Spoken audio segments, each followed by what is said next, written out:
Welcome back to the channel. On this channel, I talk about life in Canada, studying in Canada, and personal development. Today, I will be talking about what I spend in a month. I've been living in Canada for 5 years now, and during that time, I have recently moved to another province, and I can officially say that the cost of living is not significantly different between the two provinces that I have moved to, but there is a difference. Now today I'm going to be showing you what I spend into a month, and this is in regards to me living in Montreal, Quebec. That is where these expenses come from. And if you are just thinking about how to budget and you're looking at how much money you should budget for monthly expenses in Canada, this is the video for you. Now let's get right into all the amounts that I spend into a month.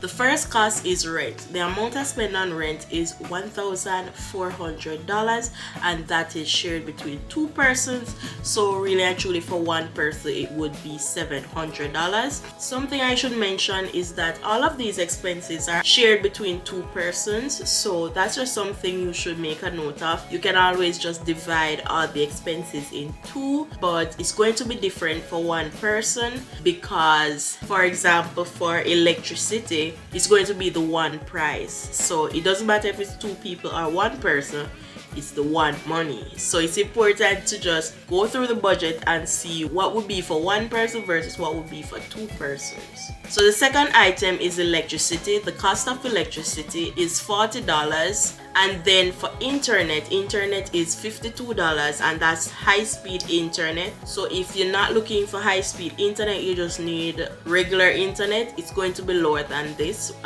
You could get it for $30-something. Grocery is $450 divided by 2. Grocery from me is like $225, $200 thereabout, and grocery here has been lower for me versus where I was living before. And then phone bill is high, it's $85. That also includes a plan for the actual phone as well, so that is why it's a little bit high. The next person is $65, so it comes to $141. Storage unit. I have a storage unit. The purpose of that storage unit is because not everything can stay into the apartment. Like, the apartment is big enough, but at the same time it would look very clustered if you keep everything in here. The main reason why you would need a storage unit is because during winters you wouldn't need those huge winter boots, winter coats, snow stuff like shovels and all that. And then during the winter time you wouldn't need like games that you would play outdoor, ball, those things. Clothing also switch over based on the temperature. So because of that, I needed a storage unit just to make the apartment not seem so clustered. So that's the purpose of that. Like, I have a Christmas tree that stays in the storage unit. It's only up during the Christmas season, and then throughout the rest of the year it needs somewhere to go. So because of that, I have a storage unit, and that's $115, and that's for two people. Car insurance is also for two people, and that's $99. Gas is $80, but be wary on the gas because this is not a lot of driving for this $80. If you travel every day back and forth to work, it's going to be way more. Probably cheaper to take the bus. Probably way more convenient if you live in Montreal to take the bus. I got Metro Pass. Metro is the trains here. I take the train sometime throughout the month, and that's $60. For two people, one person $30. For me, I would use about 10 bus pass throughout the month. So for me, it comes to $30. Netflix combined with Amazon Prime. This was a deal that I got when I moved to Montreal. It wasn't available in PEI. This deal combines Amazon Prime, Netflix, Amazon Video, a couple of subscription. They combine it and place a cost of $15. So I took that mostly because of Amazon Prime, not necessarily Disney Plus as well, not necessarily because of all the video options, but mostly because of the Amazon Prime. That's a great advantage. Like, Even with Amazon Prime in PEI, you get items, I think in 4 days, I think so. Amazon Prime here, you can get it even the same day. Like I can order something on Amazon in the morning and I get it by 8 o'clock at night. So very, very good in terms of how fast you get items. Eating out is just $50, and that's because it's rare. I rarely eat out. I mostly eat in and use grocery. My grocery bill is still low, and that's just because I shopped around, make sure that I found the grocery store that sells the most inexpensive. Phone is $55. That can be for 2 people to go to the arcade literally one time for the month. It can also be differently. So arcade could be one. It could be for the movies for 2 people. $55 can cover that just once. That's pretty much what $55 can do. I would say just find things that are free of cost as fun in Canada. There are many fun things to do. Like I want to go sledding. Sledding is free of cost. In PEI, it costs money. So there are differences, and that's what I noticed. It's different cultures, different things that are inexpensive, because rent in PEI would be lower, which I think is better, because grocery is something that you can shift around, move around. Grocery, you can't move around rent. Like rent is a fixed cost. So having a higher fixed cost does make life a lot more difficult, versus if your grocery is expensive, you can bring that grocery down a couple of months and save like a $200, $100. You save that money, you save $100 once per month. By the end of the year, you have $1,200 just like that. So it makes a big difference. Next, shopping, I have $50. That's really just to buy any new clothing, shoes, anything like that. That's shopping. That's why that's there. It's winter now, so if I want to get, it wouldn't be able to buy any winter shoes. It's way too low to buy a winter shoes or a winter coat, but you can buy a couple of blows. Things are very expensive.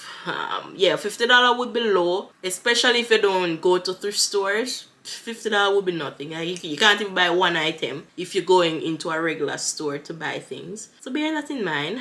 Miscellaneous. So miscellaneous, I have $100 here. $100, this can also go towards shopping. So that could be helpful to put towards a winter coat if you need one. And hopefully you don't need to shop every single month and buy a lot of things. Hopefully not. And then medical expenses is anything that is not covered by your regular medical places. Hopefully you don't have any medical expense. You can always subtract it out if you don't have any. But this is for anything that is not covered. There are a lot of medications that are not covered. Over-the-counter medication is not covered. Depending on the insurance, a lot of things won't be covered. Maybe eye appointments are not covered. Anything related to eye might not be covered. Physiotherapy, things like that might not be covered. So you need to have some sort of budget for that. So that's why I have it there, but you can take it off. And medical expenses not every single month. So that's the good part about it. So in total, I came up with $2,907 as what I would budget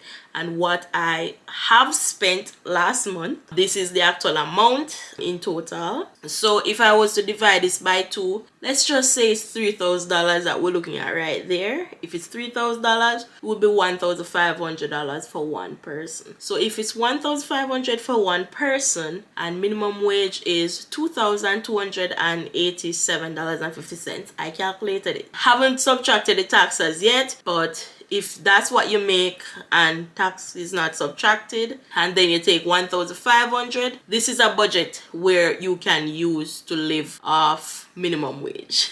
So this is a budget you can use to live off minimum wage. So with a minimum wage budget, you are able to pay your rent, pay electricity, be able to own a car, be able to buy gas, car insurance, pay for Netflix, can pay for Amazon Prime, can pay for a little eating out, a little bit of fun, a little bit of shopping. Is all things that you can afford on a minimum wage salary. This does not include taxes, but it's also $1,500. It's actually less. Let me calculate it. 1907 divided by 2. So it's $1,453.50. Let's say it's $1,500. And then you can just subtract this amount from minimum wage salary. You know what I might do?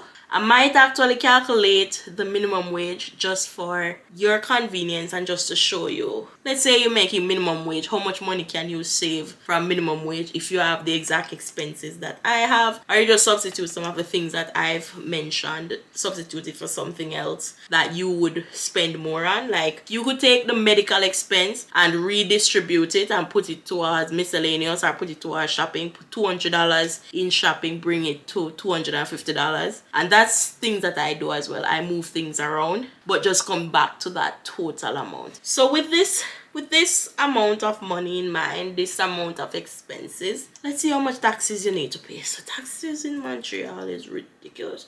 Taxes in Quebec. So it says federally you need to pay 15%. So you have the federal amount. Let me just screen share this that I'm looking at. Let me screen share it so you can see what I'm talking about. All right, so this is what the taxes look like. So federally you have $55,000 or less. I looked at the minimum wage in Montreal. It's $15.75, and I just calculated it and got what the minimum wage is. So this is the minimum wage here, and then this would be your expenses. So this is what I have. I took the amount of money right here, $2,907, and all I did was I took that amount, divided it by 2 to find out how much for one person, and then I took the one person amount and subtracted it from the minimum wage so that I know how much money is left. Okay, so let's just do it here. So minimum wage, we can say income, salary, any one of them. So salary here, and then you have expenses, and then you have taxes, and you have what's left. Okay, let's calculate this. So history, it is 1453.5, and then taxes would be this 15%, because it says 55,800 and that or less is 15%. So you have that 15%, plus you need to add also the federal Quebec taxes as well, which says first 51,000, 14%, and then you know how much is the taxes. 29%. So 29% of your income being taxed. This is your income. So you times 29% by 2287.50 is this amount. So we'll go 29% multiplied by 2287.50 divided by 100. And this gives you how much taxes you need to pay. So you need to pay $663.38. Did we get that right? 63, yes, 66. Okay, so this is all right. So this would be the amount, and then you total, then you would take this, and this, add them. So we'll do the 663 plus 1453.50, and then you have 211,686. So that would be the total, and then what's left would be for savings. So equal this minus this total gives you what's left. And that is how you can calculate how much money you make. You can always Google federal taxes and also the provincial tax for where you want to move to or where you currently live, so that you can calculate it. But this is the taxes in Quebec. It's very, very expensive for someone who is a low income earner. If you earn a higher income, so let's say, so this income would actually be, let me show you something. So 2287.50, that's this amount here. We see how much per year. That's $27,000.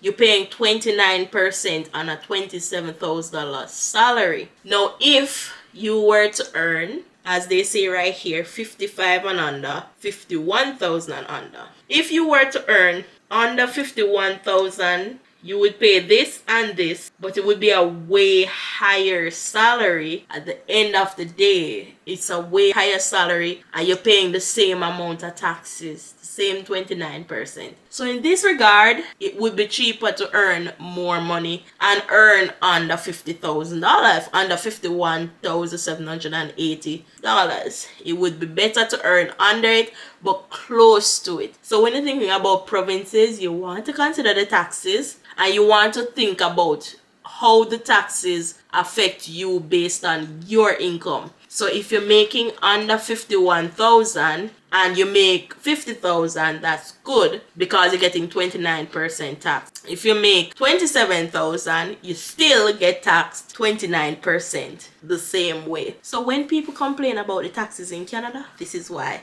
I'm going to end the video right here. Thank you so much for watching. If you would like to see more videos all about life in Canada and how to survive in Canada, you can always watch my videos, subscribe to the channel, and I'll see you in the next video. Bye!